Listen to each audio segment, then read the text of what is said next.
নমস্কার বন্ধুরা, আপনাদের সকলকে আরও একটি গুরুত্বপূর্ণ ভিডিওতে স্বাগত জানাই। আপনাদের পিএম কিষাণ প্রকল্পে এবার 19তম কিস্তিতে আপনাদের টাকা কবে ঢুকবে, বিভিন্ন নিউজ এবং পত্রিকা থেকে আপনারা অনেক খবর পাচ্ছেন যে আপনাদের 18ই জানুয়ারিতে পিএম কিষাণে 19তম কিস্তির টাকা ঢুকবে। তো এই কথাটা কতটা সত্য এবং 19তম কিস্তি কি আপনারা আদৌ আপনাদের 18ই জানুয়ারিতে পাবেন কি না, সমস্ত কিছু ডিটেলসে জানাবো।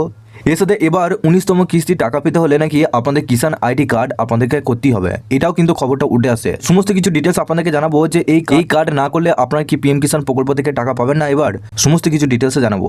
তার আগে আপনারা যদি আমাদের এই চ্যানেলে নতুন হয়ে থাকেন তো চ্যানেলটিকে অবশ্যই সাবস্ক্রাইব করে বেল নোটিফিকেশনটা অবশ্যই অল করে দিবেন। আমরা যখনই নতুন কিছু আপডেট দেবো আপনারা ওই নোটিফিকেশন বেলের মাধ্যমে সমস্ত রকম ভিডিও আপডেট পেয়ে যাবেন। এই ভিডিও ডেসক্রিপশনে আমাদের হোয়াটসঅ্যাপ গ্রুপ এবং টেলিগ্রাম গ্রুপটিকে অবশ্যই জয়েন করে রাখবেন, ওখান থেকে আপনারা প্রত্যেক দিন সমস্ত রকম ভিডিও আপডেট পেয়ে যাবেন।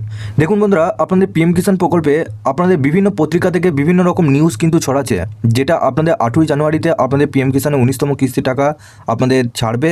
এর সাথে আপনাদের কিষাণে আপনাদের 19তম কিস্তির টাকা পেতে হলে আপনাদের এবার কিষাণ আইডি কার্ড করা থাকতেই হবে, কিন্তু নাকি আপনাদের 19তম কিস্তির টাকা সরাসরি আপনাদের ব্যাংক অ্যাকাউন্টে ঢুকবে। দেখুন আপনাদের এই যে আপনারা নিউজটা দেখতে পাচ্ছেন, এটা কিন্তু হিন্দি নিউজ।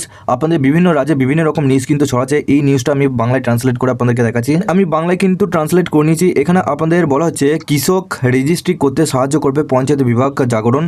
এখানে আপনাদের আরও একটি নিউজ আপনাদেরকে দেখাচ্ছি। এখানে দেখুন, এটাও এটা আপনাদের হিন্দি নিউজ। এখান থেকেও আপনাদের কিন্তু পিএম কিষাণ প্রকল্পের সম্বন্ধে বলা হয়েছে। দেখুন আমি ট্রান্সলেট করে নিচ্ছি। এখানে দেখুন বলা হয়েছে জেলার 3.75 লাখ কৃষক সম্মান নিধি থেকে বঞ্চিত হবেন। কিসের জন্য বঞ্চিত হবেন দেখুন, এখানে আপনাদের বলা হয়েছে, দেখুন ওপরে দেখুন, কিষাণ সম্মান নিধির জন্য প্রাক্তন রেজিস্ট্রি থাকা বাধ্যতামূলক হয়ে উঠেছে। সাবেক রেজিস্ট্রির জন্য জেলার বিভিন্ন স্তরে চেষ্টা চলছে। এখনও জেলার 3,75,241 জন কৃষক রেজিস্ট্রি করেননি। কৃষক রেজিস্ট্রি কাজ যথাসময়ে সম্পূর্ণ না হলে পিএম কিষাণে 19তম কিস্তির টাকা থেকে বঞ্চিত হবেন কৃষকরা। এর পাশাপাশি আপনি অন্যান্য কৃষি এবং সংশ্লিষ্ট দপ্তরের প্রকল্পের সুবিধাও আপনারা পাবেন না। আপনারা বুঝতে পারছেন, আপনাদের পিএম কিষাণ প্রকল্পে 19তম কিস্তির টাকা পেতে হলে নাকি আপনাদের এই কিষাণ আইডি করা থাকতেই হবে। বলা হচ্ছে প্রায় আপনাদের 3,91,955 জন কৃষক কিষাণ সম্মান নিধি পান। জেলার প্রায় 4,25,000 কৃষক রয়েছে এখন। আর এখানে আপনাদের বলা হচ্ছে 19তম কিস্তিতে কেন্দ্রীয় সরকার প্রকাশ করবে, কিন্তু সরকারের নির্দেশ জারি করেছে যে সম্মান নিধির পরবর্তী কিস্তির প্রাক্তন রেজিস্ট্রি ছাড়া কিষাণ রেজিস্ট্রি ছাড়া হবে না গো। এমনটা হলে জেলার প্রায় 3,76,241 জন কৃষক সম্মান নিধি থেকে বঞ্চিত হবেন। সিআরও কীর্তি প্রকাশ ভারতী বলেছেন যে 19 ডিসেম্বর পর্যন্ত বস্তিতে 15,714 জন কৃষক নিবন্ধনের জন্য বিভিন্ন ফোরামে নিবন্ধন করছেন। এরকম কিন্তু নিউজ কিন্তু অনেক জায়গায় কিন্তু ছড়াচ্ছে। এখানে দেখুন, এখানে প্রেস আপনাদের কনফারেন্স থেকে এই একটা নিউজ আপনাদের আরেকটা জারি করেছে। দেখুন এটা আমি ট্রান্সলেট করে নিয়েছি। এখানে আপনারা দেখতে পাচ্ছেন কৃষক রেজিস্ট্রি আইডি তৈরি সুবিধা, ফসলের ঋণ, ফসল বীমা, ক্ষতিপূরণ এবং দুর্যোগ ত্রাণ পেতে কৃষকদের সুবিধাজনক। কৃষকদের বিভিন্ন প্রোগ্রামের জন্য বারবার শারীরিক যাচাইকরণ থেকে অব্যাহতি দেওয়া হয়েছে। কৃষকদের সময় মতো কাঙ্ক্ষিত পরামর্শ, উদ্ভাবনী প্রোগ্রাম সম্প্রসারণের সুযোগ বৃদ্ধি। কৃষক রেজিস্ট্রি আইডি কৃষির পাশাপাশি অন্যান্য বিভাগ যেমন আখ, মৎস্য উদ্যান পালন, খাদ্য এবং মার্কেটিং ইত্যাদির মাধ্যমে আমাদের স্কিমগুলির সুবিধা প্রদানের জন্য এটি করা যেতে পারে। পিএম কিষাণ সম্মান নিধি প্রকল্পের অধীনে সুবিধাপ্রাপ্ত কৃষকদের জন্য কৃষক রেজিস্ট্রি বাধ্যতামূলক। কৃষক রেজিস্ট্রি আইডি তৈরি না করার কারণে সব কৃষক নিবন্ধন করেনি, তাই তারা 19তম কিস্তির টাকা আপনারা পাবেন না। সম্মান নিধির প্রকল্পের অধীনে নতুন আবেদনকারী কৃষকদের কৃষক আইডি দেওয়া হবে, বাধ্যতামূলকভাবে প্রদান করতে হবে, অন্যথায় আবেদন বাতিল করা হবে। অতএব নিচে দেখুন, সবার লাস্টে নিচে বলা হয়েছে, অতএব জেলার সকল কৃষক ভাইদের প্রতি অনুরোধ করা যাচ্ছে যে তারা নিজেরাই তৈরিকৃত কৃষক রেজিস্ট্রি আইডি পেতে আপনার নিকটস্থ জনসুবিধা কেন্দ্র ও রাজস্ব পল্লীতে আয়োজিত ক্যাম্পে আপনাদের এই কৃষক আইডি করতে বলা হয়েছে, বা সিএসসি সেন্টারে কিন্তু আপনারা কৃষক আইডি করাতে পারবেন। দেখুন আপনাদের এখানে কিন্তু বিভিন্ন পত্রিকা থেকে এবং বিভিন্ন নিউজ থেকে আপনারা বিভিন্ন রকম খবর কিন্তু পাচ্ছেন। তবে এই কৃষক আইডি আপনারা কিন্তু না করলে কি 19তম কিস্তির টাকা পাবেন না। আপনাদের অফিসিয়ালভাবে আপনাদের কোনো নোটিশ কিন্তু জারি করা হয় নাই যে আপনাদের এই কৃষক আইডি না করলে আপনাদের 19তম কিস্তির টাকা সরাসরি আপনাদের ব্যাংকে অ্যাকাউন্টে আটকে দেওয়া হবে। কোনো আপনাদের নোটিশ কিন্তু পিএম কিষাণ প্রকল্প থেকে বা কোনো কৃষি অফিস থেকে নোটিশ জারি করা হয় নাই। তাহলে আপনারা এবার মানতেই পারেন যে এবার 19তম কিস্তিতে কিন্তু কৃষক আইডি না করলেও আপনারা 19তম কিস্তির টাকা কিন্তু পাবেন। এটা বিভিন্ন পত্রিকা থেকে আপনাদের জারি করেছেন, পত্রিকা থেকে এই নিউজগুলো আপনাদের জারি করেছে। তবে এটা হতে পারে যে যারা নতুনভাবে অ্যাপ্লাই করছেন তাদের কিন্তু আপনাদের কৃষক আইডি করা বাধ্যতামূলক, তাদের কৃষক আইডি কিন্তু করতেই হবে, সেটা হতে পারে। কিন্তু এবার 19তম কিস্তিতে যে আপনাদের কৃষক আইডি করতেই হবে সেটা কিন্তু আপনাদের পুরোপুরিভাবে কোনো নোটিশ কিন্তু দেয় নাই।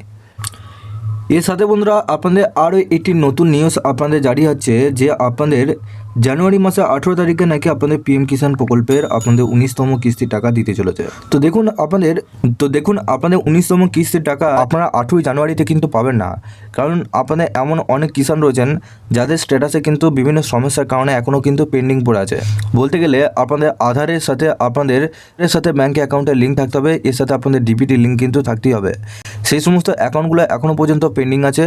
তো সেই পেন্ডিংগুলো আপনাদের ধীরে ধীরে সেই সমস্ত স্ট্যাটাসগুলো যাচাই করা হচ্ছে এবং কৃষকরাও ঠিক করছে।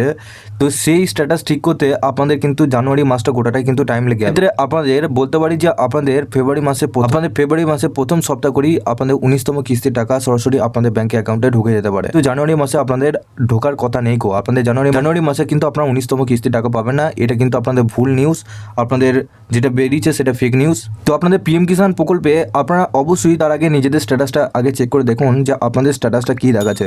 আপনাদের স্ট্যাটাসে 3টে স্ট্যাটাস আপনাদের অন আছে কিনা সেটা অবশ্যই একবার চেক করে নেবেন। আপনাদের এলিজিবিলিটি স্ট্যাটাসে করে এখানে ল্যান্ড সেটিং ইয়েস থাকতে হবে, ইকেওয়াইসি স্ট্যাটাস আপনাদের ইয়েস থাকতে হবে এবং নিচে দেখুন আধার ব্যাঙ্ক অ্যাকাউন্ট সিডিং স্ট্যাটাস, সেটাও আপনাদের ইয়েস থাকতে হবে। বেশিরভাগ ক্ষেত্রে আপনাদের এই আধার ব্যাঙ্ক অ্যাকাউন্ট সিডিং স্ট্যাটাসটা কিন্তু আপনাদের সমস্যা হয়। এই আধার ব্যাঙ্ক অ্যাকাউন্ট সিডিং স্ট্যাটাসটা নো থাকে। আধার ব্যাঙ্ক অ্যাকাউন্ট সিডিং স্ট্যাটাসটা মানে হচ্ছে আপনাদের ব্যাঙ্ক অ্যাকাউন্টের সাথে ডিবিটি লিঙ্ক কিন্তু নেই গো। আর ডিবিটি লিঙ্ক করার জন্য আপনাদের নিজে ব্যাঙ্কে গিয়ে আপনাদের একটি ফর্ম আছে, সেই ফর্মটা ফিল আপ করে জমা করতে হবে। যদি না লিঙ্ক করা থাকে সেক্ষেত্রে অবশ্যই এই সময় করে নেবেন, কারণ আপনাদের 19তম কিস্তির টাকা আর মাত্র কয়েকদিনের মধ্যে আপনাদের অ্যাকাউন্টে ঢুকতে চলেছে। সেক্ষেত্রে আপনাদের এই 3টে স্ট্যাটাস অন থাকতেই হবে। এর সাথে আপনাদের নিচে দেখবেন লেটেস্ট ইনস্টলমেন্ট ডিটেলসে করে এখানে 18তম ইনস্টলমেন্ট এই কৃষক পাবেন। এখানে এফটি প্রসেসটা এখন নো থাকবে। আর নিচে দেখুন পেমেন্ট স্ট্যাটাস, এখানে আপনাদের waiting for approval by state কিন্তু চলে এসেছে। স্টেটের কাছে ওয়েটিংয়ে আছে, এখানে অ্যাপ্রুভেল পেলেই কিন্তু এখানে স্ট্যাটাস কিন্তু পরিবর্তন কিন্তু হয়ে যাবে। তো এই স্ট্যাটাসটা এখন প্রত্যেক কৃষকদের এখন স্ট্যাটাস দেখাচ্ছে। এই স্ট্যাটাসটা আপনাদের দেখাচ্ছে কিনা সেটা অবশ্যই একবার দেখে নেবেন। পিএম কিষাণ প্রকল্পে যে কোটা আপডেট ছিল সেটা আপনাদেরকে পরিষ্কারভাবে ডিটেলস আপনাদেরকে এই ভিডিওর মাধ্যমে জানিয়ে দিলাম। আপনাদের যে ফেক নিউজগুলো ছিল আপনাদের 18ই জানুয়ারি পিএম কিষাণ প্রকল্পে টাকা ঢুকবে কিনা সেটাও কিন্তু জানিয়ে দিলাম। এর সাথে আপনাদের কিষাণ আইডি কার্ড কিন্তু এবার আপনাদের সকলকে করতে হবে না, আপনাদের এর পরে হয়তো করাতে পারে, কিন্তু এবার 19তম কিস্তিতে না করলেও আপনারা কিন্তু পিএম কিষাণ প্রকল্পে টাকা পাবেন। সমস্ত ডিটেলস আপনাদেরকে জানিয়ে দিলাম। আপনাদের কোনো কিছু প্রশ্ন বা জিজ্ঞাসাবাদ করা থাকলে নিচে অবশ্যই কমেন্ট বক্সে জানাবেন। আপনারা কোন জেলা থেকে দেখছেন নিচে অবশ্যই কমেন্ট বক্সে জানাবেন। পিএম কিষাণ প্রকল্পে আরও যদি আপনারা আপডেট পেতে চান অবশ্যই এই চ্যানেলটিকে সাবস্ক্রাইব করে বেল নোটিফিকেশনটা অবশ্যই অল করে দিবেন। আমরা যখনই নতুন কিছু আপডেট দেবো আপনারা ওই নোটিফিকেশন বেলের মাধ্যমে সমস্ত রকম ভিডিও আপডেট পেয়ে যাবেন। এই ভিডিও ডেসক্রিপশনে আমাদের হোয়াটসঅ্যাপ গ্রুপ এবং টেলিগ্রাম গ্রুপটিকে অবশ্যই জয়েন করে রাখবেন। ওখান থেকে আপনারা প্রত্যেক দিন সমস্ত রকম ভিডিও আপডেট পেয়ে যাবেন।